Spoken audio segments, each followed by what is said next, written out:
Pernahkah sarapan dengan nasi kuning? Untuk membuat nasi kuning diperlukan bahan baku seperti beras, kunyit, rempah-rempah, garam, dan sebagainya. Bahan tersebut diproses oleh tenaga kerja atau tukang masak dengan menggunakan barang modal seperti kompor dan alat masak lainnya. Penjual nasi kuning juga harus memiliki kemampuan menyelesaikan permasalahan produksi, seperti barang apa yang harus diproduksi, what, bagaimana cara memproduksinya, how, dan kepada siapa menjualnya, for whom. Bahan baku, tenaga kerja atau tukang masak, barang modal, dan kewirausahaan atau keahlian menyelesaikan masalah produksi, what, how, for whom, merupakan syarat untuk memproduksi barang maupun jasa yang kita kenal dengan nama faktor produksi. Untuk lebih jelasnya, mari kita simak pembelajaran berikut tentang kegiatan ekonomi dalam kegiatan produksi. Materi IPS SMP MTS kelas 7 semester genap.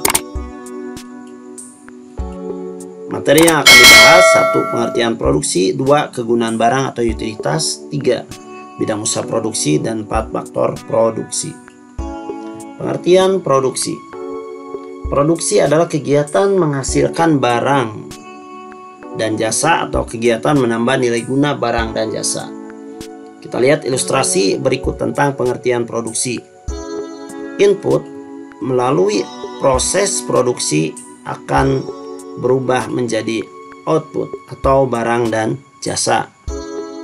Sebagai contoh, beras setelah mengalami proses produksi atau pemasakan akan berubah menjadi nasi atau nasi kuning. Nasi atau nasi kuning memiliki nilai guna yang lebih tinggi daripada beras. Apabila beras 2 kg setelah diubah menjadi nasi kuning yang harganya 20.000 akan berubah menjadi 50 atau 60.000 atau memiliki nilai guna yang lebih besar. Lalu apa nilai guna barang dan jasa? Mari kita simak tentang nilai guna barang dan jasa atau utilitas. Yang pertama, nilai guna bentuk, form utility. Yang kedua, nilai guna tempat, place utility. 3. Nilai guna waktu, time utility. Dan 4. Nilai guna kepemilikan, ownership utility. Nilai guna bentuk atau form utility. Beberapa barang akan mengalami nilai yang lebih tinggi apabila berubah bentuknya. Contoh, kayu gelondongan akan memiliki nilai guna yang lebih jika bentuknya diubah menjadi kursi, meja, dan lemari. Yang kedua, nilai guna tempat atau place utility. Suatu barang akan lebih tinggi nilainya pada tempat yang berbeda. Contohnya, buah-buahan akan lebih memiliki nilai guna jika berada di pasar daripada di kebun atau di hutan. Nilai guna waktu atau time utility. Suatu barang akan memiliki nilai guna yang lebih pada waktu tertentu. Sebagai contoh, payung akan lebih memiliki nilai guna jika dipakai pada saat hujan. Nilai guna kepemilikan, ownership utility. Beberapa barang akan lebih berguna apabila dipegang oleh ahlinya, seperti palu, gergaji, tang, obeng, skop akan lebih memiliki nilai guna jika dipakai oleh tukang bangunan atau pengrajin.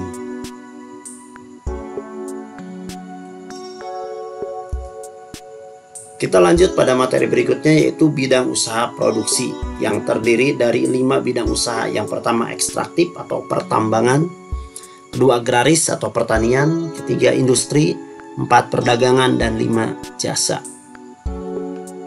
Bidang usaha produksi yang pertama adalah ekstraktif atau pertambangan dengan kata kunci mengambil. Ekstraktif merupakan kegiatan produksi dengan usaha mengambil hasil alam secara langsung. Misalnya nelayan, penebang kayu, pemburu, penambang pasir, penambang batu bara, dan lain-lain. Bidang usaha yang kedua adalah agraris atau pertanian dengan kata kuncinya mengolah Pertanian merupakan kegiatan produksi dengan usaha mengambil hasil alam dengan cara mengolahnya terlebih dahulu. Misalnya pertanian, peternakan, perikanan, perkebunan, dan lain-lain. Bidang usaha yang ketiga adalah industri, dengan kata kuncinya mengubah. Industri merupakan kegiatan produksi dengan cara mengubah bahan dasar atau bahan baku menjadi barang jadi. Misalnya industri rumah tangga, manufaktur atau pabrik, kerajinan, industri properti atau bangunan, dan lain-lain. Bidang usaha selanjutnya adalah perdagangan, dengan kata kuncinya memindahkan. Perdagangan merupakan usaha memindahkan barang dari produsen ke konsumen. Usaha perdagangan meningkatkan nilai guna tempat atau place utility. Atau usaha perdagangan diantaranya pasar, toko, supermarket, pedagang kaki lima, mall, dan lain-lain. Bidang usaha yang kelima adalah jasa, dengan kata kunci melayani. Jasa merupakan usaha dalam bidang pelayanan terhadap konsumen, misalnya salon kecantikan, bengkel, ojek online, PT Kereta Api Indonesia, dan lain-lain. Mari kita lanjutkan pada materi selanjutnya, itu tentang faktor produksi. Bahwa faktor produksi adalah segala sesuatu yang dibutuhkan untuk menghasilkan barang dan jasa. Faktor produksi terdiri dari sumber daya alam, tenaga kerja, faktor modal, dan kewirausahaan. Faktor sumber daya alam, faktor produksi yang disediakan oleh alam sebagai bahan mentah atau bahan baku produksi. Misalnya dalam bidang usaha ekstraktif, sumber daya alam yang dibutuhkan laut, sungai untuk nelayan, dan hutan untuk penebang ataupun pemburu. Dalam bidang usaha pertanian, tanah dan lahan menjadi sarana untuk kegiatan produksi. Demikian juga air sebagai sarana untuk irigasi. Di bidang industri, barang tambang seperti minyak bumi, batu bara, emas, biji besi, dan sebagainya merupakan faktor alam yang dibutuhkan sebagai bahan baku. Kemudian di sektor pertambangan dan jasa, lahan atau tanah digunakan sebagai tempat usaha. Yang kedua, faktor tenaga kerja. Faktor tenaga kerja adalah sumber daya manusia yang dapat digunakan kemampuannya untuk proses produksi. Tenaga kerja bisa kita bedakan menjadi tiga. Yang pertama, tenaga kerja terdidik, skill labor, yaitu tenaga kerja hasil dari pendidikan atau memiliki sertifikat atau ijazah seperti doktor, arsitek, guru, dan lain-lain. Tenaga kerja terlatih atau trade labor. Tenaga kerja terlatih adalah tenaga kerja yang memiliki keterampilan khusus yang tidak dimiliki oleh orang lain, seperti montir, koki, penjahit, supir, dan lain-lain.